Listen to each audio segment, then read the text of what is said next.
alikuwa mtu wa Mau Mau na alikuwa rafiki ya babangu. Alikuwa toka huko Nakuru, anakuja kwetu Gatundu, analala huko. Na alikuwa anatuambia story ya Muthoni Kirima. Lakini ile imenishangaza ni kwamba huyu mama alienda msituni akiwa wa miaka 22. Akatoka msituni akiwa miaka 32. Yaani usichana wote wake alikuwa kwa msitu. Na hilo ni jambo ningetaka tujifunze, mambo ya kujitolea. Msichana wa miaka 22 mpaka 32 kone aleme kuwa muthi mageba kugati shabe shidhabio na shihako maguta makale happy. Lakini kujitolea namna hii kwa msichana mdogo ameolewa tu hapa Ihururu, anaacha mpaka mambo yake ya ndoa ndio akakomboa nchi hii, ni jambo ambalo kwangu limeniguza sana, na ni jambo ambalo ningelitaka tujifunze kutoka kwake, tukiwa vijana, tukiwa viongozi. Tukumbuke ya kwamba sio mimi na sio wewe ambao ni muhimu. Ya muhimu ni taifa, na ya muhimu ni kujitolea kwa sababu ya jamii yetu na kwa sababu ya taifa letu. Na pia niseme kwamba hii kaunti ya Nyeri, ndio kuna kaunti mingi sana zilipigania mambo ya uhuru, lakini kaunti ya Nyeri ilichangia sana, kuanza kwa Dedan Kimathi na nijiteketia ndio wa mudhilimu wa Kimathi, mpaka kwa huyu mama na wengine wote, General China nao wote.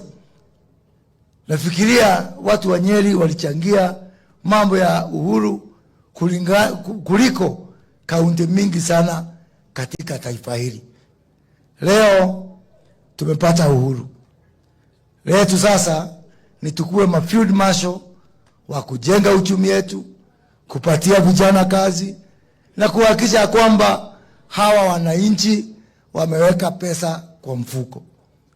Nimesikia mama Ng'endo Susu wa Mau Mau, kwanza kuna pahali alisema si mnajua ile ilitokea Kiambu laja kugagai kalinia roro tama yanga.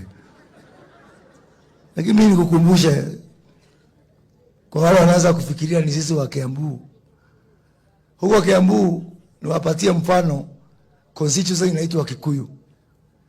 Constituency ya Kikuyu, mnajua kiongozi wetu majority huko mbunge Mheshimiwa Kimani Ichung'wah, familia yao inasengenywa huko. Ati wale familia Ichung'wah walijinyakulia mashamba makubwa, na ni kwa sababu familia Ichung'wah wako na half an acre peke yake. Hao ndio wako na mashamba makubwa huko. Kama kuna pahali tuko na shida ya mashamba ni pale Kiambu. Unajua nyinyi mnasikia pengine hiyo mashamba ikisemwa sijui Ruiru sijui nini, aikoa heku ndo no komete ni kule gwitu Kiambu. Aikoa heku gutare migunda ni kule gwitu. Koguo na mwaga iyo ya Mau Mau makigairo mutikari kana na ithuĩ tukona gakuota kaeka ka 50 by 100 kanuthu kaeka, ona ithuĩ no twende kumenya kuria migunda yekiri atia yathire. Nimaliza kusema makamu wa rais, hii mambo ya Mau Mau na compensation, na unajua wale wamebaki hata sio wengi, tunaweza kuwachukua data yao, na kwa sababu si ati wanataka hii shamba ndio wakufe nayo na kwenda wataenda. Mimi naamini ya kwamba wakati sisi tuko katika uongozi, tunaweza kuwapatia hao Mau Mau haki yao. Tunaweza kuwachukua wote, kila mtu aseme at least akikufa anajua ni kwa sababu gani waliingia huko katika msitu. Mama Ng'endo amesema kwamba mama yako Maritha alikuwa katika hiyo taratibu. Hata yeye umpatie kashamba aseme hii ni ya Maritha, hii ni hao wengine, kwa sababu Mungu ametubariki na kwa wakati